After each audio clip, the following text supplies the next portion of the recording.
ہم اہل حدیث یہ موقف ہے کہ بھینس کی قربانی کا نہ اللہ تبارک و تعالی نے حکم دیا، نہ اس کے پیغمبر نے حکم دیا، نہ پیغمبر کے کسی صحابی نے حکم دیا۔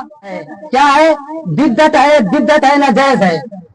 معزز سامعین ذی وقار، آج موضوع مناظرہ یہ اس بارے میں ہے کہ بھینس کی قربانی جائز ہے یا جائز نہیں ہے۔ ہم اہل حدیث اصلی سنی سلفی حضرات کا یہ موقف ہے کہ بھینس کی قربانی کا نہ اللہ تبارک و تعالی نے حکم دیا، نہ اس کے پیغمبر نے حکم دیا، نہ پیغمبر کے کسی صحابی نے حکم دیا۔ تو لہذا جس چیز کا اللہ نے نہ حکم دیا ہو، نہ اس کے پیغمبر نے حکم دیا ہو، نہ پیغمبر کے کسی صحابی نے اس کا حکم دیا ہو، انہوں نے حکم نہ دیا بلکہ اس کو بعد میں رد کیا جائے اس چیز کو، تو یہ جو ہے بدعت ہے۔ کیا ہے؟ بدعت ہے، بدعت ہے، ناجائز ہے۔ اس پر ہمارے پاس دلیل بھی ہے۔ مشکات المصابیح جلد نمبر 1 صفحہ نمبر 33 پر اس کی دائیں جانے پر حدیث پاک موجود ہے۔ عن ارباز بن ساریہ رضی اللہ تعالی عنہ اسیرا اختلافا کثیرا فعلیکم بسنتی وسنت الخلفاء الراشدین المہدیین تمسکوا بها وعضوا علیہا بالنواجذ وإياكم محدثات الأمور فإن كل محدثة بدعة وكل بدعة ضلالة۔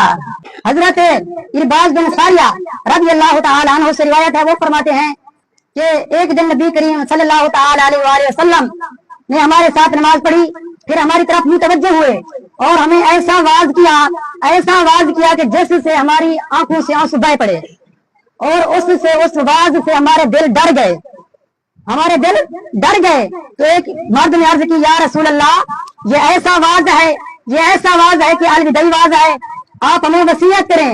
تو رسول اللہ صلی اللہ علیہ وسلم نے وصیت کی، توجہ کرنا، حضور نے وصیت کی، فرمایا اللہ تبارک و تعالیٰ سے ڈرنا اور اس کا ذکر سننا اور اس کی اطاعت کرنا، اور اگرچہ حبشی غلامی کیوں نہ ہو، اور پس بے شک وہ تم میں زندگی گزارے گا میرے بعد، پس تم کثیر اختلافات دیکھو گے، پس تم پر میری اور میرے خلفائے راشدین، ایسے خلفائے راشدین جو ہدایت یافتہ ہیں، ان کو مضبوطی کے ساتھ، ان کے طریقے کو مضبوطی کے ساتھ تھامنا، اور وَإِيَّاكُمْ مُحْدَثَاتِ الْأُمُورِ، اور تم بچنا نئے امور سے۔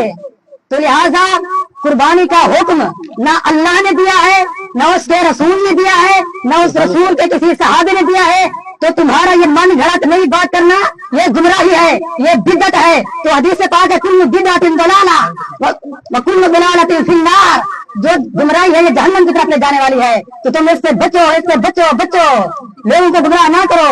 جب بھینس کی قربانی جس کے بارے میں ہم اس کے اپنے جواز سے قائل ہیں کہ اس کی قربانی جائز نہیں ہے، احباب ذی وقار، آپ اس نشست کے تعارف سے بخوبی آگاہ ہو چکے ہیں کہ اس نشست کا انعقاد کس وجہ سے کیا گیا، اور یہاں پر جو میرے مد مقابل موجود ہیں آپ نے ان کا دعویٰ بھی سنا، اور میں اپنا دعویٰ بتاتا چلوں۔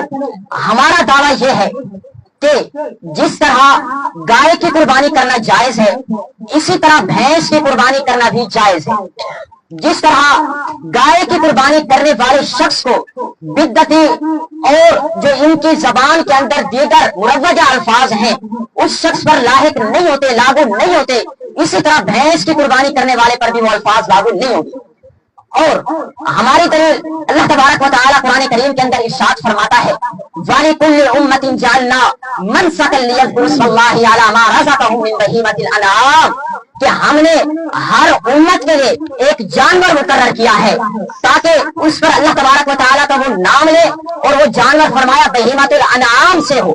یہاں پر توجہ کیجئے، بہیمۃ الانعام کا ذکر اللہ تعالیٰ نے فرمایا۔ بہیمۃ الانعام کا معنی سمجھیے، بہیمہ کہتے ہیں چوپائے جانور کو، اور انعام کہتے ہیں پالتو جانور کو۔ تو مجھے بتائیں، جس طرح گائے پالتو جانور ہے، چوپایا ہے، اسی طرح بھینس کیا چوپایا جانور اور پالتو جانور نہیں ہے؟ اگر ہے تو جس طرح گائے کی قربانی جائز ہے، اسی طرح بھینس کی بھی قربانی جائز ہے۔ اور پھر اگلی بات سنتے چلیے، آپ نے کہا کہ بھینس کی قربانی کرنا ناجائز ہے، اور اس پر پھر آپ دلیل مانگیں گے، تو ہم آپ سے دلیل کا مطالبہ کرتے ہیں۔ کیوں؟ کیونکہ آپ بھینس کی قربانی کے منکر ہیں، تو جو منکر ہو دلیل اسی پر پیش کرنا ہوتی ہے۔ اللہ تبارک و تعالی نے خود ارشاد فرمایا، نبئونی بعلم ان کنتم صادقین۔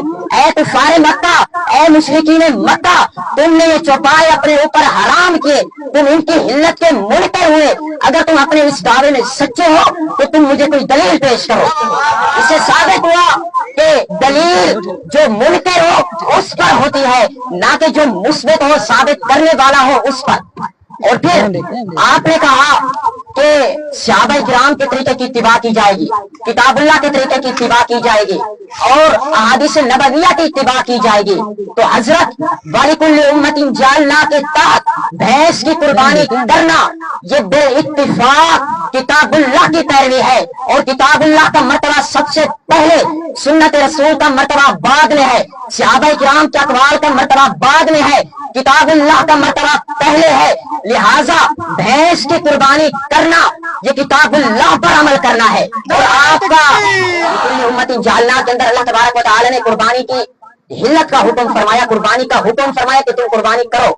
جب تے ثمانیۃ ازواج یہ آیات طیبہ قربانی کے متعلق ہے ہی نہیں، بلکہ اللہ تبارک و تعالی نے یہ آیات طیبہ مشرکین اور کفار مکہ کا رد کرتے ہوئے نازل فرمائی ہے کہ جس وقت انہوں نے اپنے اوپر مختلف قسم کے جانوروں کو حرام کیا تو اللہ تبارک و تعالی نے ان سے پوچھا کہ بتاؤ تو صحیح کہ یہ جانور اللہ تبارک و تعالی کی طرف سے کوئی وحی نازل ہوئی جس کی وجہ سے تم نے حرام کیے، یا میرے کسی نبی نے تم پر حرام کیے، بتاؤ تو صحیح۔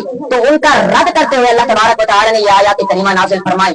تو لہذا جب دونوں آیات کا سیاق و سباق مختلف، تو لکل امت جعلنا کی تفسیر کرنا ثمانیۃ ازواج کے ساتھ یہ بالکل غلط ہے۔ اور پھر آپ نے کہا حضرت عبداللہ ابن عباس رضی اللہ عنہ، تفسیر ابن عباس ثمانیۃ ازواج، پورے صفحے پر مجھے کہیں پر بھی دکھا دو پوری تفسیر کے اندر حضرت ابن عباس نے جاموس کا لفظ استعمال کر کے اس کی قربانی سے منع فرمایا ہو، یا جاموس کے مطابق اس کے مترادف کوئی لفظ استعمال کر کے جاموس کی قربانی سے منع فرمایا ہو۔ آپ کے جو بڑے اسلاف ہیں وہ لکھ گئے ہیں، شیخ الحدیث ابن تیمیہ مجموع الفتاوی کے اندر، ثناء اللہ مرکزی فتاوی ثنائیہ کے اندر، ابو البرکات فتاوی برکاتیہ کے اندر، شیخ نذیر دہلوی فتاوی نذیریہ کے اندر، شیخ عبدالستار فتاوی ستاریہ کے اندر، ابو الحسنات علی محمد سعیدی فتاوی اہل حدیثیہ کے اندر تمام کے تمام یہ بات لکھ چکے ہیں، حکم الجاموس حکم البقرہ۔ حضرات عزیز وقار، ہم اہل حدیث سنیوں نے جو ہماری آنکھیں کھول دی ہیں، کہ جو سنیوں نے دلائل دیے ہیں، ہمارے بڑوں نے ہمارے ساتھ جو جنہوں نے ہمیں کہتے تھے کہ اس کی قربانی ناجائز، ہم نے جو ہے نا شکایت تسلیم کر لے، لہٰذا ہفتے کے دن میں خود بھینس کی قربانی کروں گا۔